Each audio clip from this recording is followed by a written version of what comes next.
Mohr. He is the logistics supervisor, and he's going to tell us a little bit about the logistics area with the raw materials, the shipping, and the receiving. Thanks, Chris. Hi. This is our receiving area. Basically, all the parts that we make come back into this area, and our receivers will receive the product, put it on the shelves. All the shelves have lot bins. You'll see numbers on the shelves, so when we look up a part number, we know exactly where they are on the shelf for easy finding. One of our jobs for the receivers is actually making a collection pallet for all the welders. So all the parts for the MIG and TIG areas come back here, and she will stage the jobs when they're ready to go out to welding for them to weld and complete. Awesome. So this was shipping. So the raw material, so we'll move on to maybe the next area, and that would be the... We'll go over onto the other side, and that's the raw material. The raw materials, okay. So where do your materials come in from? They come from all over. We get product out of the U.S. We actually have a customer that is supplying the material. That material actually came out of Israel. Oh, wow. So yeah, it can be right here. Yeah, so I mean, we buy product locally from Regina, and then just wherever we can get it. Some of the materials that we use are only manufactured in certain plants. Okay. So we're kind of specific to that area. So was the supply chain an issue over the past few years with COVID, or were you always able to bring the material in? It's really been difficult actually to get some materials, and it takes a lot longer, and we've actually seen quite an increase in pricing since COVID. So this is basically one of the raw materials areas. We have steel and aluminum on the shelves, and then like behind you here, we have master sheets that come in to the store here. Same thing, everything has a lot bin, so we can find everything and know where everything is. So how long might a product sit here before it gets used? Do you bring it in at the time when it's needed, or can you store material? We typically used to always bring it in just in need, basically, but like we were just talking about with all the problems of trying to get material here, we were starting to buy complete mill runs of material so that we had product on hand. Just have it on storage on site. That's awesome. Yeah. So how many people would be working in this area? Our whole department has 5 people. Okay. Okay. So there's basically one person that takes care of most of the sheet material. We have one person that takes care of all the bar stock. Yeah. And the flat bar, round bar, tube, pipe, all that. Awesome. So it comes in here, and then it gets picked up, and then it gets moved where? Where would be the next location? Most of all the steel and stuff, and something gets cut on the plasma.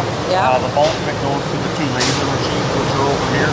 Okay. So it'll get stored, and Andre, our logistics guy, that supplies the material for here, you'll see the pink tags on it. So when he'll issue it out to jobs, put the work orders in the bins here, and then they know where to find it out on the floor. Right. And they will move it into the laser bin. Awesome. So what's happening here right now? These are being cut out to specs that are needed for... Right.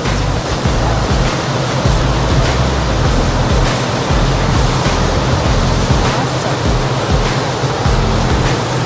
So once it gets cut to the specs that are needed, then it gets... So then once he's done cutting it, the product will move to wherever it has to go next, whether it's back into receiving, or it might go to the brakes, or somewhere else for another process, machine shop or wherever. Awesome. So we've looked at the receiving, the shipping, and... Shipping is down at the other end. Shopping's at the other end. And that's where we started? Was at the shipping end? Oh, that's where we're on our way. We're on our way down. Okay, good. You can see there's a lot of moving parts happening here.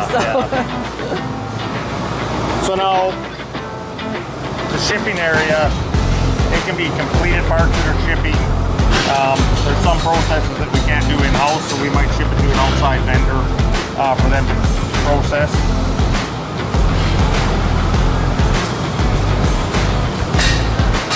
Or we might be shipping it to our other plant. This is the paint. All right.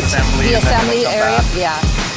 So, the shipping isn't just shipping to the customer. It can be a lot more than that. Right. So how many locations in the city? I know you have an assembly or We just have one location. the one location. The assembly, yeah. The It does assembly. assembly and painting. Right. Yeah.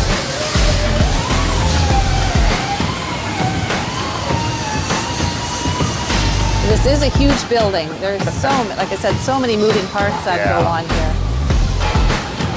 We're outgrowing this building too. Yeah. So these are all. So yeah, this is the shipping area. So this is stuff that Grant has packaged up, ready to ship. So it's bubble wrapped and ready to get picked up. Yep. So what comes in for you? Do you have couriers or semis, or what would move this product out? For our main customer, we have one. They come in once a week. So every Thursday, we have a big shipping day, and they bring a 53-foot truck, and we load it up. Yeah. Some of the smaller customers, we'll just ship it with couriers, or usually they give us a routing guide of how they want stuff shipped. Where you want it to go. Perfect. Local guys, we have our own truck, and we actually will deliver our own stuff. Yeah. So there's a lot, like I said, a lot of moving parts trying to get the product in, processed, wrapped, sent out and stuff. So you've got a full day. It is very busy. Awesome. Thank you so much, Chris. That's great. I am now joined with Tara Derosier. She's going to tell us a little bit as a logistics handler. We're standing in the raw materials part of the industry. So tell us a little bit about your job, Tara, and what does that entail? Here at Dumur, we receive OP for all the material that's coming in to be cut on the laser, plasma, and eventually all this material will be welded in our shop. I receive it on the OP order, and then I make sure all our heat numbers are in the system so that we can issue it out accordingly to all the work orders. Awesome. So what brought you into this role? What is your background? I actually started out in British Columbia. I worked in a cedar mill for 6 years, and then I moved to Saskatchewan, and I got a job here 12 years ago, and I've been here ever since. Wow. I think we want to highlight the part that, we always try to promote women in the trades. And I think, this is so awesome that, you can talk to girls about, potentially this job. And I thank you for doing that. That is so great. Thank you. So you came from British Columbia, you're in Saskatchewan, you've been doing this job for 12 years? Yes, almost 13. Wow, that is so good. So you said that there is another area that you work in? Yeah, I can take you over and show you. And walk through this area. So this area, this is how it all starts out. And then when we go into my other area, this is where it all, after it's all been cut and ready to be staged, I receive it. I put all the parts on these shelves over here. Wow. And these parts will get pulled to a pick list. I will then stage these out. Okay. This is the finished product from the sheets. So the sheets come in, they get spec'd, you decide how they're going to be made and stuff, it gets stored and then here. the work orders get cut, and these are the parts, or some of the parts that we make. Wow. And then this has also been machined. Yeah. So cool. So what are some of the rewards of this job? If you were talking to a group of girls, or boys for that matter, that are thinking about Dumur Industries as a potential employer. Keeps you in shape and it's easy going. I really like it. Yeah. That's great. You get to meet a lot of people. Yeah. And it's military. What more can that? What more can you have? That's right. That's great. Some of the challenges? Is it the deadlines? Some of the deadlines, they're a little bit hard to pull off, but we do it, and we just have to hustle. Yeah. Go. Get that job done. That's great. So your education then leading up into this position? Like I said, I started in a cedar mill when I was very young. Yeah. So I just got into this and I kept at it, and this is where I am today. That's great. So you see yourself being here long term then? I do, yes. Yeah. I've been here almost 13 years. I think I'm probably going to retire here. That's great. And that's good for students to hear too, that you can make a choice in a career and stick with it. That's great. So, is there anything else you'd like to tell the students right now about this section of the job? Well, I'd say if this is the job for you, go out and get it and enjoy it. Perfect. Thank you so much, Tara. Thank you.